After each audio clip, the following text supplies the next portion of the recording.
Hello, everyone. My name is Andrew Scott. I am the Policy Director of Global Liver Institute. GLI is a global, nonprofit organization focused on improving the lives of individuals and families impacted by liver disease through promoting innovation, encouraging collaboration, and scaling optimal approaches to eradicate liver diseases. I am proud to be here today to open this educational briefing on the burden of rare pediatric liver diseases. This has been an incredible month of recognition of rare diseases, especially rare liver diseases, as we worked collectively as a community to elevate February's Rare Disease Awareness Month and the Rare Aware Education and Awareness Campaign. However, our work is not done. There are over 100 liver diseases, many of which are rare, impact children, and are often overshadowed. In addition to the physical, psychological, and financial challenges associated with any liver disease, a patient with a rare liver disease can face additional burdens such as invasive diagnosis and, if even available, costly treatments.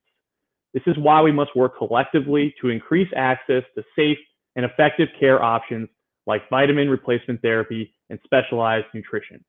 Today, you will hear more from patient and clinician experts on the rising challenges and opportunities surrounding pediatric rare liver diseases with the goal of improving health for all patients going through their own pediatric rare liver disease journey.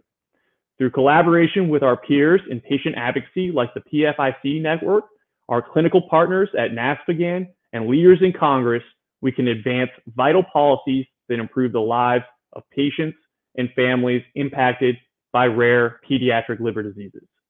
To start, we will hear from Dr. Rohit Kohli. Dr. Kohli is currently the chief of the Division of Gastroenterology, Hepatology, and Nutrition. He also holds an endowed chair in liver and intestinal research at the Children's Hospital, Los Angeles.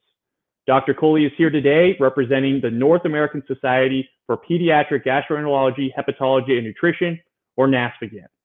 He is also a professor of pediatrics at the Keck School of Medicine at the University of Southern California. He has more than 20 years of experience caring for children impacted by liver disease. He has done pediatric liver disease clinical, translational, and basic science research with NIH. He also serves as an editorial advisory board member for journals relevant to this effort, including Hepatology, Gastroenterology, and Pediatric Obesity. Lastly, he is currently the chair of the Pediatric Special Interest Group for ASLD, and of course, a member of the advisory committee at NASPGHAN. Advocacy Advisory Committee at NASPGHAN. After Dr. Kohli, we will hear from Emily Ventura, who is the executive director of the PFIC network.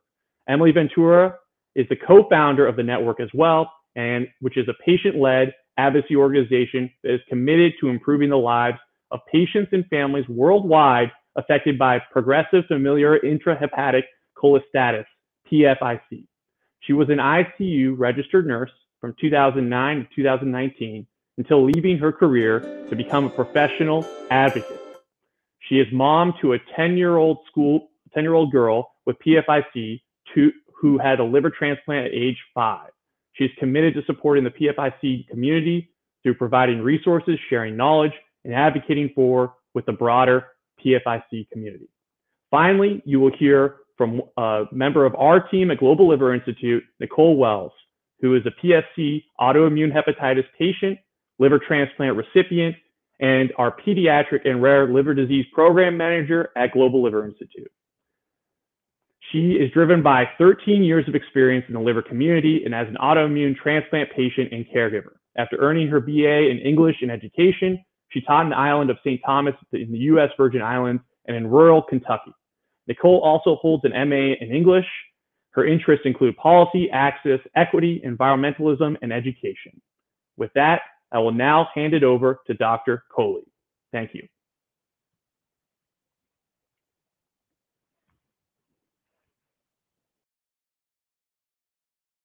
Thank you for your time to listen to us about pediatric rare liver disease and the consequences for care for children who suffer from them.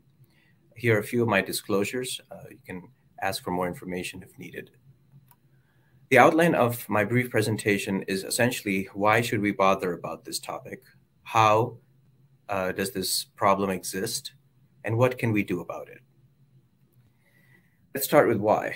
the most frequent question as a pediatric liver disease specialist that I get is, do we really need to worry about liver disease in children?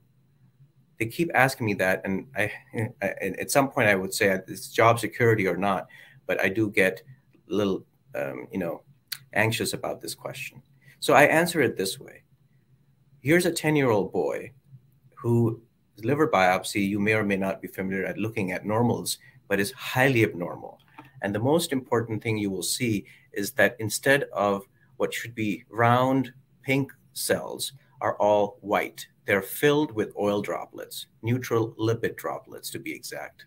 And this blue staining here of their piece of liver, which is about 1/50,000th of their liver under a microscope, this blue staining here should not be there at all. These bridges are scar tissue from injury over time.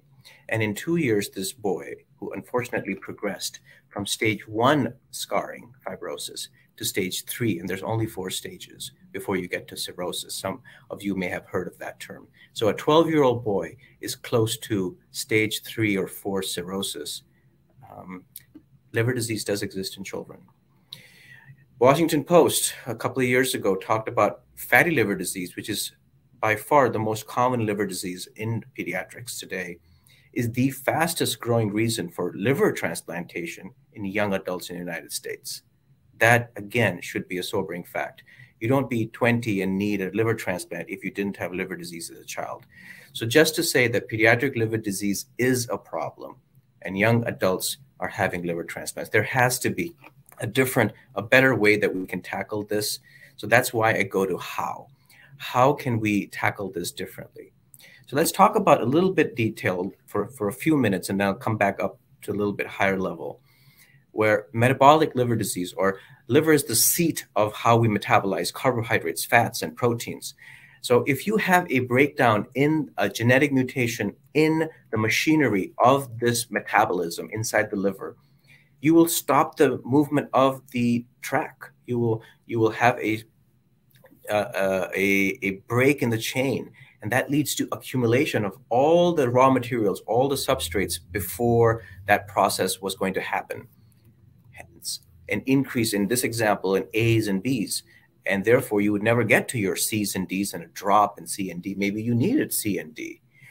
So these are the disorders that are, as you can see, 7 or 3 per 100,000. The very definition of these numbers tell you that they are rare disorders. These are affecting liver in children, and they're unfortunately born with these diseases. This is not something that we are doing to these children or the children are doing to themselves. This is not alcoholic liver disease. These are children born with rare congenital disorders that they had no chance of avoiding. Let's give you a simple case. A young individual delivers a set of twins. Beautiful day in their lives, but both children end up in the ICU with one of those high A's and B's, and this A is ammonia. It's a protein metabolite, very high levels of ammonia, keeping them almost near death in the intensive care unit. They have the same genetic disease. They have the same X factor, and they both, what the team decides is that they both need a liver transplant. The unfortunate part is that this leads to an ethical dilemma, a quandary of sorts, because if a donor becomes available to give a liver, these children are exactly the same. They're monozygotic twins. They're identical twins. So they would need the same type of blood. Therefore, they would need the same type of liver. And if one donor becomes available, who do we give the organ to? The family is at total unease. The team, the liver transplant center, is totally disturbed. So we got an ethical consult, and smiling baby face right there, the dilemma was broken up and said, let's take the 2 children to 2 different centers and get both twins transplanted. It's a great story. Yes, we can smile now, but between the time of the quandary to getting them transplanted, what kept them alive was treatment. It was low protein, high calorie diet so that they did not develop high ammonia levels. And there are, as I mentioned, so many of these rare disorders that affect the liver where the children are not at fault. And we need a slew, a variety of these different types of formulae of products. These are children, just as examples, how much money their families or their fundraising they have to raise to be able to, right here in Southern California where I work, we have children who need these formulae, but the parents have to spend their own money to get the coverage. So what's the common thread? All these patients need medical foods without which they would die or suffer consequences. And insurance companies, they want to have a tube placed, either a physical tube in their nose or their stomach, before they will pay for those formulae, saying it's not a medical food if you're drinking it. Well, let me be a little bit more detailed. What can we do about this? A medical food is something that is specially formulated to provide a nutritional element that is not otherwise produced by the body of that child because they don't have that X factor. And when you are not a medical food, it's gluten-free foods, foods for low diabetic diet or low protein diet, just because you want to have that naturally, like fruits or vegetables. Definitely, specialized formulae are not the same as groceries. They're distinctly different. They cannot be equated and should not be equated. So there are mandates in certain states that are providing. The state governments have listened to our appeals and our pleas, but it's not the same everywhere. It is a patchwork. So we really would like to have a uniform way of addressing this issue. And the National Association for the Society of Pediatric Gastroenterology, Hepatology, and Nutrition, NASPGHAN, and the Global Liver Institute, we request, let's take action. Let's make these medically necessary foods available to the children that need them. Please vote yes, move the MNEA Act forward. Thank you so much. Hello, my name is Emily Ventura. I am the Executive Director and co-founder of the Pfig network and also mom to a patient, 10-year-old patient with Pfig type 2. The Pfig network is an organization that is based in Kentucky, but we have a global reach. We support patients worldwide who battle progressive familial intrahepatic cholestasis. I'm going to start off by just introducing what PFIC is. So PFIC stands for Progressive Familial Intrahepatic Cholestasis. Progressive means tending to get worse over time. Familial is a genetic disease within the family. Intrahepatic is a disease within the liver. And cholestasis is an impairment in bile flow. It's important to understand that Pfig has many subtypes and has a wide spectrum of disease. All of the subtypes have differences in the way that they present, but a lot of the devastations of the disease that I will discuss affects all types of the disease and the varying levels of severity. So, you know, the disease subtype is different based on the mutated gene, but there's a lot of similarity in what we experience as patients across these subtypes. So some of the main devastations of the disease are the hallmark symptoms. Pruritus, which is intense itching, is the kind of hallmark sign of the disease. And this is, you know, it's an itch that can't be scratched. And our patient population is mostly children and infants. So, you know, children will itch until they bleed. Severely affects their quality of life, sleep. Those who are school age have trouble paying attention in school. They can have self-mutilating symptoms, meaning, you know, that they have scars and bleeding and bruising and whatnot just from the intensity of the pruritus. So that's the hallmark kind of symptom of the disease. But it's honestly, you know, devastating all around. So failure to thrive is another, and that's a lot of times due to malabsorption of fats and fat-soluble vitamins, and then also lack of sleep and ability to grow. Vitamin deficiencies is another, specifically vitamins A, D, E, and K, and I'll talk about that more here in just a minute. Progression towards liver failure is the progressive side of the disease. So even with treatment, maximized, patients tend to progress towards liver failure sometime by the time that they're 10 years old. Is typical. Some patients are fortunate to go a little bit longer before liver failure, but at this time, liver transplant is usually imminent. Transplant is sometimes considered a cure. However, it is not always a cure. There are some potential complications that come post liver transplant for these patients. And then the impact on our daily lives is just severe, both for the patient and the family. It's really a life-changing and devastating disease.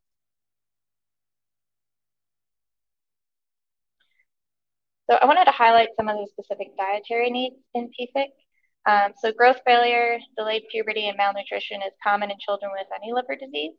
But possible causes of growth failure in Pfig could be related to fat malabsorption from the liver or poor caloric intake from nutrient intake. So the dietary needs in Pfig is very important. High calorie, high fat diets are important, but not just any fats, because children with Pfig can't always absorb or cannot absorb regular fats. They need medium chain triglycerides in order for their bodies to absorb them and use them to grow. And that's very important when you're talking about special formula.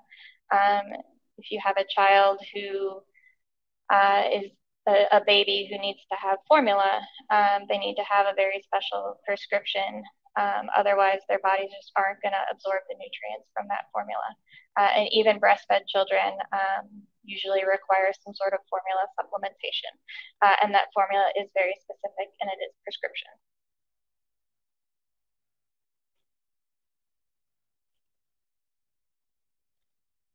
And some of the more common devastations come from the vitamin deficiencies. So again, we talk about fat-soluble vitamins, vitamins A, D, E, and K. And so these are some of the complications that can come from low vitamin levels. So with vitamin A, there's problems with vision. Vitamin E deficiencies can lead to problems with balance, strength, and coordination. Our organization just supported a patient in Iowa who went for a long time without proper vitamin E supplementation related to the vitamin not being covered through insurance, just because of the high cost of, the inability to access this as a medication. And his complications from chronic low vitamin E were severe enough to where, he's out of work and was in a wheelchair and having a lot of complications, in his daily life. And as we were able to help him access vitamin E, his levels were able to climb enough to where he's in physical therapy and in rehab, and actually starting to support a better quality of life. When we think of vitamin D, we think of poor bone formation and an increased risk of broken bones, and this is quite common in young children, always in the hospital, from having brittle bones due to severe vitamin D deficiencies. And then vitamin K can lead to bleeding problems, which can be very dangerous, especially if the bleeding occurs in the brain. And actually, many of our stories start out, many of our diagnostic journeys start out with severe low vitamin K, where, infants have random bruising and swelling that just appear out of nowhere, and it ends up being due to lack of their ability to absorb vitamin K, and they actually are bleeding internally for quite some time before it's even noticed, and then it takes a bit longer to diagnose Pfig. But once they can correct the vitamin K levels, the patient's babies end up stabilizing and moving on to medical management. So the current interventions for Pfig, the current treatments, are medical management, as I've mentioned, and the vitamin support and the nutritional support is extremely important in managing Pfig. There's surgical intervention as well that can help try to combat the itch mostly, and hopefully slow the progression towards liver failure. This doesn't work in all patients, but it does work in some.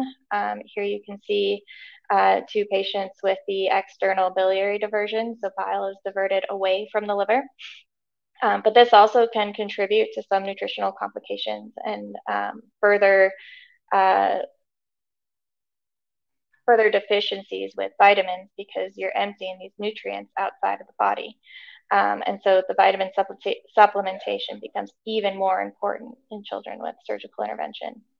And then there's liver transplant, which many patients do end up needing a whole liver transplant. So this is our journey. This is my daughter.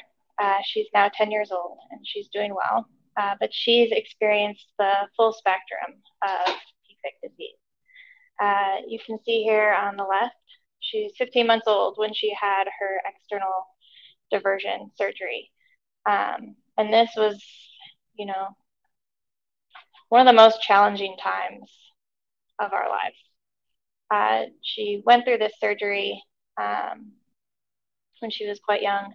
The surgery actually did not work for her, but it was still a part of her young life. She was not ready for liver transplant at that point, so she lived with the external bile bag for quite some time. At this time, nutrition was of highest importance to us. So she had bile draining outside of her body, taking away any nutrients that she had was draining outside of her body to try to help improve her condition. And so supplementation and formula supplementation was very important. She was breastfed, but she also needed to have a special formula to keep her body growing and thriving. We live in rural Kentucky, and when this formula was prescribed to us, our insurance did not cover it. And at the time, our day-to-day was so challenging that we honestly didn't stop to think. We just knew that she needed the formula and that she needed her vitamins to grow and thrive. So we paid over $1,000 out of pocket just for her formula. And we did this for at least 6 months before we kind of realized that we would not be able to sustain that level of support. And we did advocate for coverage for her, which eventually we did receive. And that was life-changing for us. We were able to get through the day, and we were able to, continue on as a family because she was getting what she needed, and we were getting the support that we needed. That was a very pivotal moment for us. The nutrition and the vitamin supplementation doesn't just allow her to grow and thrive and have her appropriate support in her day-to-day, but it also left her body in the most optimal state it could be by the time she received her liver transplant at age 5. Now, you don't have to be an organ transplant expert to understand what a transplant puts the body through. It's one of the most major surgeries that you could go through, and then watching your child go through it is a whole new thing. And so having a progressive disease that leads to transplant, you don't necessarily know when, but leads to transplant at some point in time, your body needs to be at its best quality it can be to survive a surgery like that and to recover from a surgery like that. And so because she was able to access her special formula and her vitamin supplements, she was able to do very well during one of the most challenging times of her life. The picture on the right is her. That's 2 months after her liver transplant surgery. So, livers are supposed to be red with, healthy blood and oxygen and kind of, healthy. And this was a picture of her diseased liver when they took it out of her body. So she would not have survived much longer with that liver. And we were very fortunate that she had the type of treatment options that she had to help her get through a surgery like this.